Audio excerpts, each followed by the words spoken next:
ஏப்பா இந்த குடம் தான் உங்க ஆசை. என் ரேஞ்சுக்கு இது கொஞ்சம் கம்மி தான், இருந்தாலும் உங்களுக்காக காம்ப்ரமைஸ் ஆகிறேன். நான் ப்ராஜெக்ட்ல காம்ப்ரமைஸ் ஆக மாட்டேன்.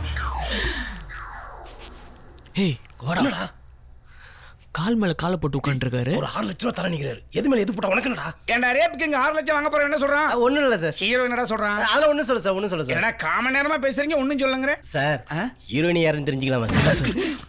நயன்தாராவா, கஜல் அகர்வால், கஜராஜ் அகர்வாலா, ஹன்சிகா முத்துவானி, அன்ஷிகா முத்துவானியா, த்ரிஷாவா, யாரும் கிடையாது. ஃப்ரெஷ்ஷா ஒரு பொண்ணு பிடிக்கும், அதுக்கு நாளை காலையில் பஸ் ஸ்டாண்ட்ல கொண்டு போய் கேமரா வைக்கிறோம். பல பகுதிகள்ல இருந்து பல பஸ்கள்ல பல பெண்கள் பளபளன்னு இறங்கும். அதுல ஒரு பொண்ணுக்கு சார்ஜ் போறோம். அந்த பொண்ணை ஹீரோயினை தூக்குறேன்டா. எல்லாம் நல்லா கேட்டுங்கடா. அங்கங்கே பஸ்ஸுக்காக காத்திருக்கிற பேசஞ்சர்ஸ் மாதிரி நம்மளும் போய் நிக்கிறோம். கும்பல்ல யாருக்கும் நம்ம மேல டவுட் வந்துருப்பா. ஏன்னா எல்லாரும் கேமரா பார்த்துட்டாங்கன்னா லைவ்னஸ் போயிடும். நடிக்கிறவனுக்கு தெரியப்படாத.